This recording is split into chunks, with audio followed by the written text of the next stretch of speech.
Bismillahirrahmanirrahim. Assalamualaikum warahmatullahi wabarakatuh.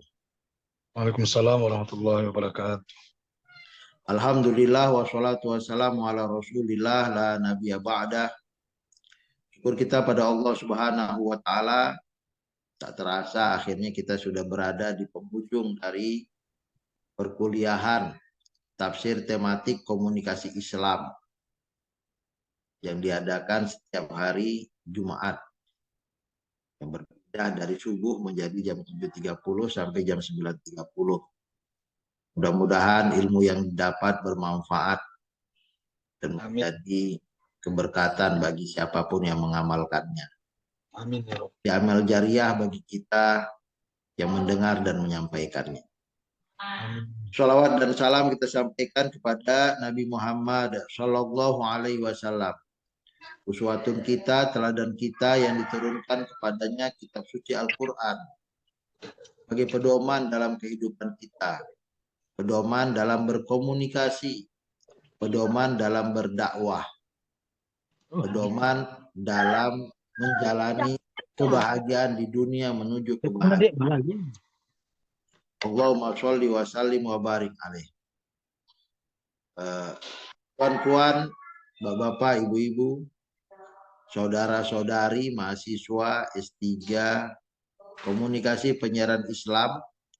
Hari ini kita berada di pertemuan terakhir. Pertemuan tafsir tematik komunikasi Islam. Jika bisa kita meresumi apa yang ada di dalam buku itu, dan kita sudah minta kepada seluruh mahasiswa meresuminya, maka kita akan menemukan 4 bagian besar dari yang namanya tafsir tematik komunikasi Islam. Bagian pertama adalah komunikasi Islam berdasarkan Al-Quran yang ditafsirkan secara tematik dan inspiratif, membangun maqasidul Qur'annya, membangun tujuan diturunkan Al-Quran, dan di dalamnya membangun tujuan berkomunikasi Islam dengan 5 pilar. Dengan 5 pilar, yang ini merupakan prinsip dari apapun yang namanya Islam. Prinsip politik Islam, prinsip ekonomi Islam, prinsip komunikasi Islam, prinsip wisata Islam, prinsip peperangan dalam Islam, prinsip perdamaian dalam Islam, prinsip budaya dalam Islam, prinsip kedokteran dalam Islam, prinsip perdagangan dalam Islam, semuanya terbangun atas 5 pilar ini. Dan sungguh luar biasa, 5 pilar ini juga dianut dan ditetapkan oleh ulama Indonesia sebagai sila dasar dari berbangsa dan bertanah air. Maka kita menemukan dalam prinsip komunikasi Islam yang 5 ini adalah ketuhanan yang pertama. Sesuai dengan semangat Pancasila pertama, ketuhanan yang Maha Esa. Yang kedua adalah prinsip kemanusiaan. Pancasila menyebutkan kemanusiaan yang adil dan beradab. Prinsip yang ketiga adalah persatuan Indonesia. Kita tak mau disakiti, maka kita tak boleh menyakiti. Kita satu, one soul, nafsu wahidah. Di sini ada etika. Tidak saja dibangun persatuan itu berdasarkan hukum, peraturan, dan undang-undang, tapi di balik itu juga ada etis atau tidak. Maka ya prinsip ketiga, prinsip etika moral. Yang keempat, permusyawaratan. Di sini kita menemukan prinsip yang keempat yang juga tak kalah pentingnya, yaitu prinsip ilmu, ya, perwakilan. Kenapa kita menjadi mewakili orang tertentu, masyarakat tertentu? Karena kita punya ilmu. Yang berilmu inilah yang ditinggikan, yang diangkat derajatnya oleh Allah Subhanahu wa taala. Yarfa'illahil ladzina amanu minkum walladzina utul ilma darajat. Yang kelima adalah moderasi, keadilan sosial. Jadi tidak mungkin gaji presiden sama dengan gaji OB. Maka ada keadilan. Keadilan sosial moderat itu kapan? Apabila kita menempatkan sesuatu pada tempatnya. Ya, pemimpin tanggung jawabnya besar, pendapatannya juga besar. OB tanggung jawabnya kecil, pendapatannya juga kecil. Semuanya diberlakukan secara adil. Inilah dia prinsip komunikasi Islam yang merupakan bagian pertama dari pembahasan kita tentang pengantar komunikasi Islam, perspektif, tafsir, tematik. Tentu saja kita melihat ini dalam kacamata tafsir tematik. Dan kita sudah membuat jurnal, saya membuat jurnal hasil dari pembelajaran kita. Samping ada penelitian, kita membuat jurnal dan kita membuat buku. Buku panduan dakwah berbasis akhlak BUMN dan jurnal implikasi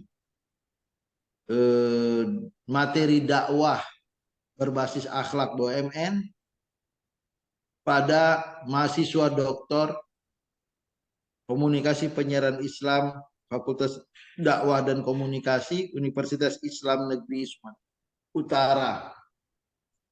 Dan kita juga membuat penelitian. Jadi dalam pemahaman tafsir tematik yang kita maksud di satu semester ini adalah kebaharuan. Inilah kebaharuan. Inilah novelty dari pembelajaran kita yang merubah paradigma tentang tafsir tematik. Jika tafsir tematik sebelumnya itu kita menemukan banyak sekali yang ditulis oleh Kementerian Agama.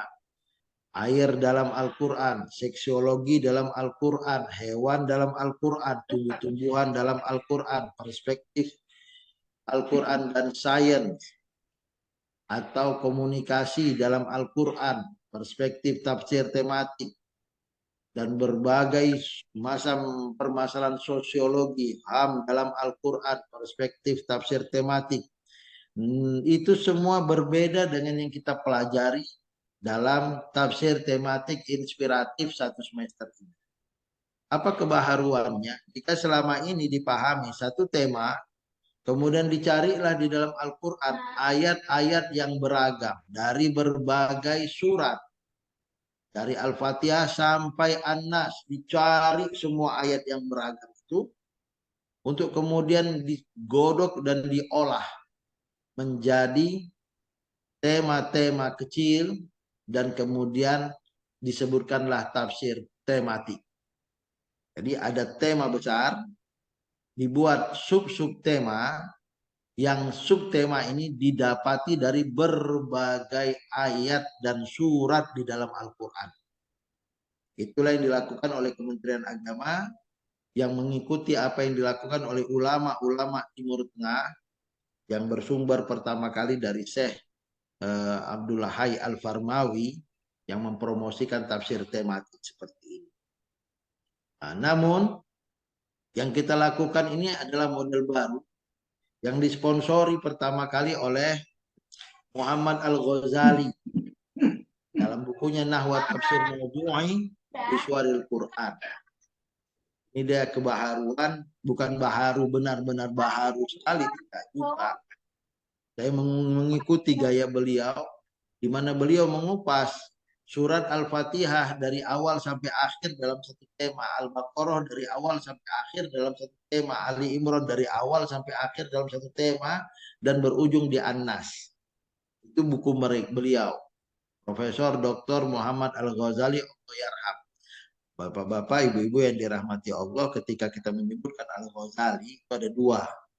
Yang pertama Imam Al-Ghazali yang dulu, itu imam namanya, dulu.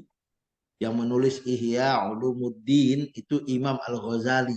Sementara Profesor Dr. Muhammad Al-Ghazali itu yang kontemporer. Nah, yang menjadi pemikir Islam, Al-Quran, Makanatus Sunnah fil Quranil Karim. Dia banyak menulis dan merubah pola pikir dan mindset manusia tentang Islam, studi Islam, termasuklah kajian tafsir tematik ini. Nah, jadi apa kata beliau? Bahwa yang dilakukan selama ini tafsir maudhi'i.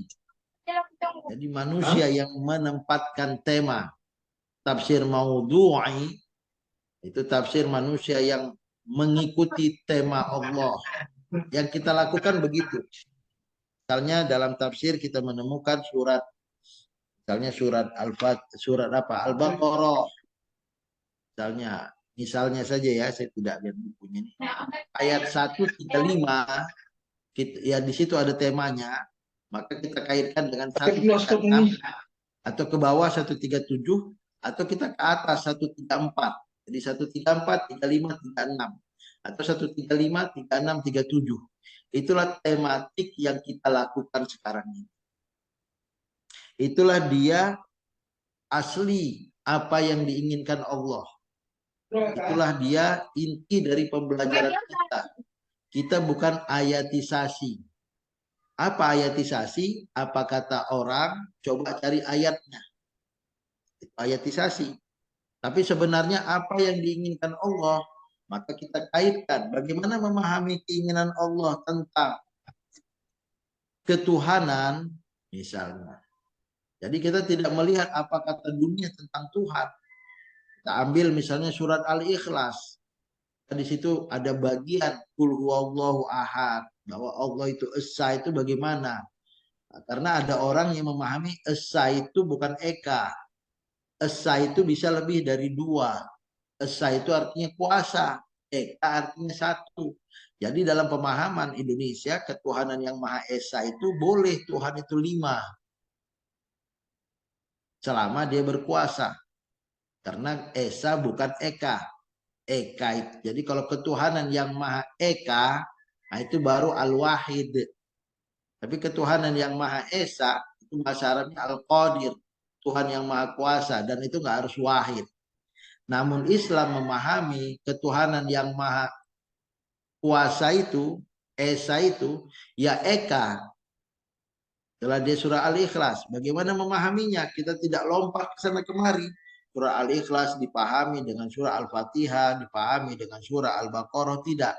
Kita selesaikanlah surah Al-Ikhlas itu secara utuh dalam memahami keekaan menurut Allah. Bahwa wahid itu kuasa. Kuasa itu satu. Nah, ini di pemahaman bagaimana mengolah tafsir tematik inspiratif. Jadi nama kajian kita tafsir tematik inspiratif. Saya akan membahas itu agak panjang lebar di waktu kita yang setengah jam ini ya. Sudah habis 15 menit, tinggal 15 menit lagi. Saya rasa di waktu yang singkat ini mudah-mudahan kita bisa mendengarkannya dengan baik sehingga kita paham betul. Nanti akan saya share jurnal yang mau saya terbitkan di Pertanika ini. Mudah-mudahan bisa terbit. Dan ini hasil penelitian kita selama 1 semester. Jadi kemudian, jadi bagaimana memahaminya? Ayat pertama dipahami, yang namanya kuasa itu, yang namanya Esa, Ahad itu, Esa itu, Allahu Somad. Allah yang maha tempat bergantung, karena dia sangat berkuasa. Esa dan kuasa itu, satu dan kuasa apa? Kuasa dan satu itu saling terkait. Satu dan kuasa itu saling terkait. Karena dia satu, dia berkuasa. Kalau dua, berbagi kekuasaannya. Jadi tidak ada permasalahan dengan Esa yang diartikan kuasa, bukan Esa yang diartikan satu. Menurut kita, dia berkuasa, dia Esa karena dia Eka, karena dia satu. Jadi kuasa satu itu kemana? Dia kuasa Allah Somad, absolutely kuasanya powerful, ya kan? Gak ada yang nggak ada yang menghambat. Kalau Allah sudah berkata kun, gak ada yang mengatakan la takun, gak ada. Kalau kun otomatis fayakun, fa langsung otomatis. Itu berarti Esa itu berkuasa. Kemudian bagaimana menegakkan ketunggalan Allah Subhanahu wa taala? lam yalid walam yulad, tidak beranak, tidak diberanakan, walam yakun lahu kufuwan ahad, tidak ada sekutu baginya. Jadi penjabaran tema utama tentang keesaan, keekaan Allah ada dalam surat itu. Inilah namanya berdasarkan kehendak Allah. Inilah dia namanya tafsir tematik inspiratif. Jadi kita ambil satu ponggol bagian, kita ulik, kita kupas, kita olah apa yang diinginkan Allah Subhanahu wa taala. Begitulah yang terjadi dalam buku pengantar komunikasi Islam dalam perspektif yang sudah tafsir tematik yang sudah kita tebarkan itu. Bukunya sederhana, maka disebut dengan pengantar.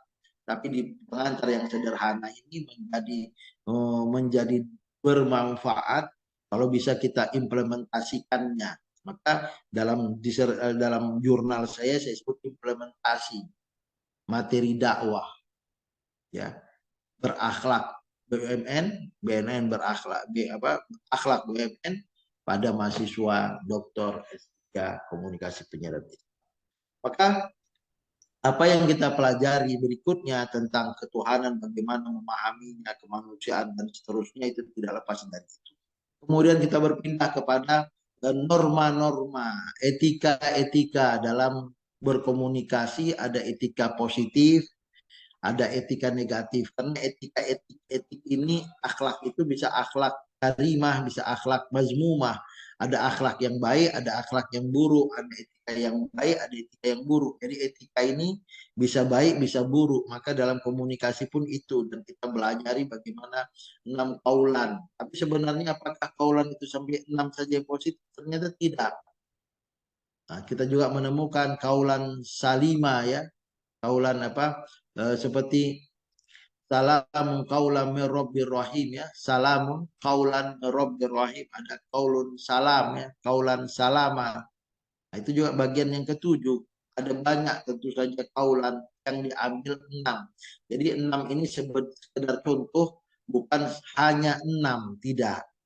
Ya, sekedar contoh. Etika Islam tidak terbatas pada 6. Tapi etika yang jadi prinsipnya kenapa kok 5? Karena 5 ini multidimensi. Kita bertuhan ke atas, menjalin sesama dengan manusia. Hubungan kita antara Tuhan dan manusia ini tetap mengandung unsur-unsur etis. Dan bagaimana supaya kita dapat beretika kepada Tuhan dan manusia, diperlukan ilmu. Dan bagaimana kita mempergauli dunia dan akhirat Allah dan Tuhan ini dengan penuh moderasi, penuh berkeadilan. Tuhan punya hak, manusia punya hak, diri kita punya hak. Di akhir tahun seperti ini, jangan sampai lembur dan tak tidur-tidur. Itu berarti melanggar hak. HAM sendiri mengatakan harus ada istirahatnya orang yang kerja lembur. Dan mereka mendapatkan upah tambahan dari kerja lembur dan makanan yang bergizi. Nah, ini adalah keadilan, moderasi. Contoh seperti itu. Maka 6 kaulan pun begitu dipahaminya. Kenapa saya harus ngotot seperti ini? Karena kita menemukan disertasi kawan-kawan kita S3 masih bingung yang mana disebutkan dengan prinsip komunikasi Islam. Saya tegas mengatakan kalau 6 kaulan itu bukan prinsip komunikasi Islam. Apakah itu komunikasi Islami? Nah, ada komunikasi Islam, komunikasi Islami. Islami itu bersifat Islam. Kalau bersifat Islam itu apakah hanya pada sisi etikanya saja, atau Islami itu pada posisi semua yang namanya Islam? Dia juga harus bertuhan. Nah, itu menjadi diskusi yang sangat alot. Kalau saya mengatakan antara Islam dan Islami tidak ada bedanya. Islam itu agama, Islami itu sifatnya itu saja. Kalaulah namanya Islam itu punya 5 kriteria prinsip, Islami itu begitu, sama juga. 5 kriteria prinsip tidak lepas. Bedanya apa antara Islam dan Islami? Islam itu orang Islam, Islami itu boleh jadi sifatnya saja. Tapi yang namanya Islami itu tetap harus bertuhan, sebagaimana Pancasila. Jadi Islami itu bukan 6 kaulan. Tetap saja yang namanya Islami itu mengandung bertuhan, memberi kemanusiaan, punya etika, kemudian berilmu, dan terakhir moderat. Itu Islami. Jadi ketika ada disertasi yang mengatakan berbeda antara Islami dengan Islam dan didukung oleh profesor, saya nggak bisa berkata lama, tapi saya melihat tidak ada alasan yang jelas untuk mengatakan bahwa Islami itu 6 kaulan dan Islam itu 5 prinsip. Menurut saya antara Islami dan Islam itu sama. Maka Indonesia ini menggunakan Pancasila itu sangat Islami dan itu juga Islam. Artinya umat Nasrani pun bisa menggunakan Pancasila yang sangat Islami ini. Cuman dia harus bertuhan loh. Indonesia ini menganut paham ketuhanan. Artinya umat Kristiani bertuhan, monggo silahkanlah. Buddha, Hindu, ada 7 agama yang diakui. Dan Indonesia tidak mengakui ateis. Tidak ada ateis di Indonesia. Maka yang namanya Islam itu bertuhan. Yang namanya Islam itu tetap bertuhan. Walaupun Tuhannya berbeda. Itulah beda antara Islami dengan Islam. Kalau Islam Tuhannya Allah, dia Muslim. Tapi Islami dia harus bertuhan. Walaupun Tuhannya bukan Allah. Atau Tuhannya Allah yang dikenal dengan ahli kitab. Tapi Islam tidak bisa mentolerir ateis. Nah, itu pemahaman Pancasila sangat cocok, sangat dekat untuk membedakan antara Islam dan Islam. Maka kita kembali kepada poin kedua. Ketika positif dalam berkomunikasi ada 6 kaulan, dan pemahaman 6 kaulan itu kita sudah gambarkan jelas dalam tafsir itu.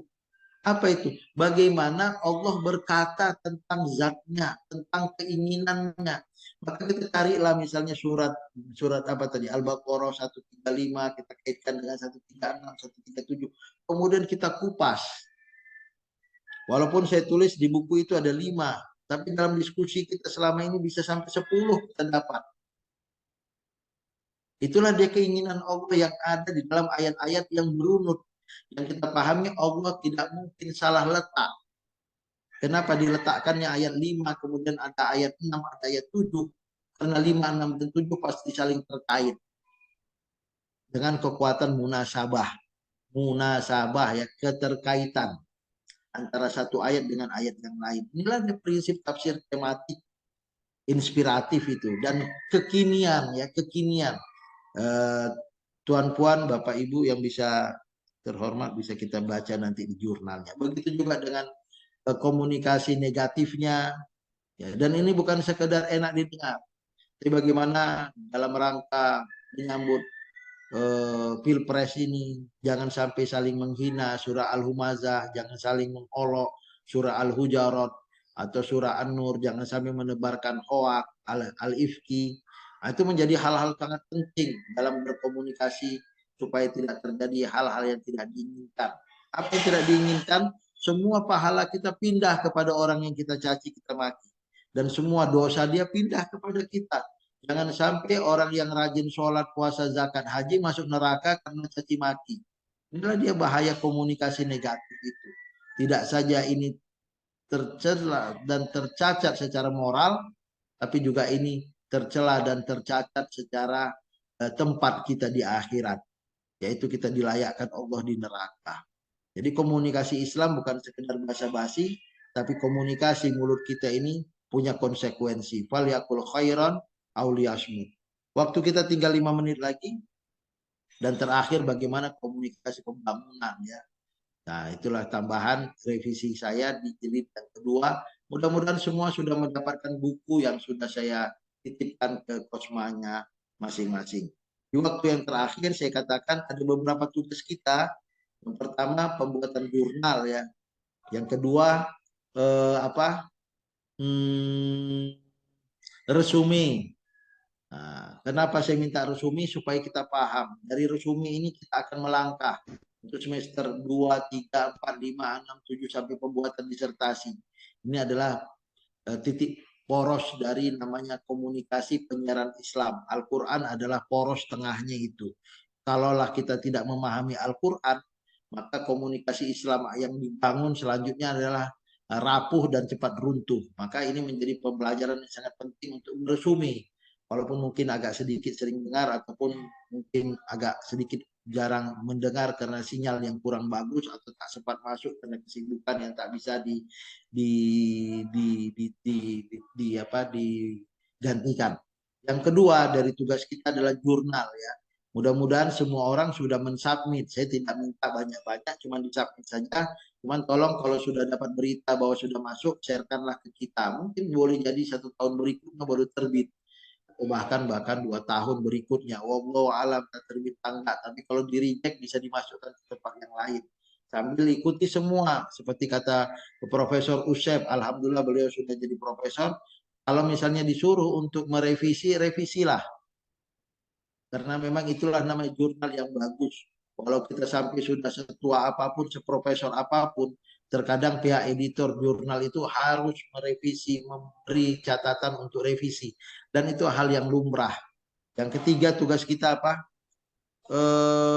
YouTube ya. Saya rasa hampir semua sudah mengirim YouTube. Nah, yang keempat apa tugas kita? Ada hafalan Quran saya minta kemarin ya. Tulis Al-Quran ya. Ada Nggak enggak ada, ya? Prof. Nggak ada, Hah? Prof. Nggak ada. Apa? Nggak Belum ada. ada, Prof. Nggak ada, Prof. Ada. Oke, jadi yang ada pertama resume, yang kedua Jurnal. jurnal kelompok, Yang ketiga kelompok video. ini kelompok yang ketiga Video. YouTube ya. Ya, Iya, itu Prof. saja ya. Iya, Prof. 3 saja. Resume, jurnal kelompok, YouTube. YouTube. Ya, dan kuesioner lah ya. Iya, kuesioner udah, Prof. Ya, kuesioner. Iya, saya rasa 4 menjadi tugas kita. Mudah-mudahan kita bisa membagikannya kepada tugas UTS dan tugas UAS serta tugas kelompok. Dan terima kasih untuk semuanya. Waktu kita tinggal 2 menit. Ada yang bertanya untuk kejelasan? Izin, Prof. Ya, silakan. Ahmad Yunus, Prof. Ya. Itu resume itu memang kami insya Allah akan mengerjakannya dengan senang hati. Tapi apa bisa ditawar, Prof? Jangan tulis tangan. Iya. Kenapa harus tulis tangan? Karena Biar bisa kalau dipakai. namanya pakai komputer, udah tinggal Copy copy paste paste. kita. 5 menit selesai kalau pakai komputer. Ya kan? Udah grogi Ah. nulis tangan nih, Prof. Jadi kita ini kembali ke zaman purbakala lah ya kan. Sekali-sekali. Kalau Setengah nggak jam. bisa- kalau nggak supaya- bisa sambil Kenapa? ngawat. Karena kalau kita menulis, kita membaca. Ketika Iya. kita menulis, kita mengingat. Tapi kalau kita pakai komputer, itu kita nggak baca, nggak ingat itu. Apalagi sudah dikasihkan ke orang. Ada pasti itu nggak selesai, tiba-tiba jadi aja itu. Tapi saya sangat berkeinginan Oke. kita kenallah buku kita. Kita kenallah apa sih komunikasi Islam berbasis Al-Quran itu. Nah, ya kan? Saya memberi keluasan kepada ibu bapak dalam menulisnya. Mau panjang, mau singkat, yang penting terpenuhi dari awal sampai akhir. Namanya juga resume. Iya. Kan? Nah, itu kan tinggal kita saja. Bisa dipanjangkan, bisa diringkaskan. Nah, yang wajar lah. Nah, yang penting dapat pesan. Jadi ibu, bapak menyampaikan ada pesan penting. Itulah yang saya sampaikan tadi di awal. Apa pesan penting itu? Ada ayat yang dipahami secara utuh. 3 ayat itu secara utuh dengan kesimpulan poin-poin yang sudah ada di dalam buku itu. Lama-lama ibu dan bapak terpola. Dan ini sangat menguntungkan kita. Kita sudah mencobanya di YouTube. Gimana mempresentasikannya. Dan nanti sangat menguntungkan kita dalam ceramah. Dalam memotivasi bawahan atau atasan. Memberi syarat. Semua dimulai dari ayat. Dan kemudian ayat itu kita terangkan. Kita kaitkan dari awal sampai akhir. Terkadang satu ayat ada 3 poin. 1, 2, 3. Terkadang 2 ayat bisa jadi 5 poin. 1, 2, 3, 4, 5. Nah, selesai khutbah Jumat kita. Nah, menjadi pemimpin majelis taklim pun bisa. Jadi sebenarnya ini lebih bagaimana kita merusumi khutbah Jumat. Merusumi ceramah kita di media sosial. Nah, mana tahu nanti ada yang mau, udahlah saya buat lain dari ceramah saya 5 menit. 1 judul 5 menit. Wah, kan terserah itu. Saya rasa itu Pak Mahmud Yunus, tulis tangan lebih bagus. Samik Iya. nawatokna, Prof. Samik nawatokna, sama-sama. Ya, waktu juga yang memisahkan kita sudah pukul 8 lewat satu, saya rasa Pak Sartowi sudah bisa mengesernya ke grup nantinya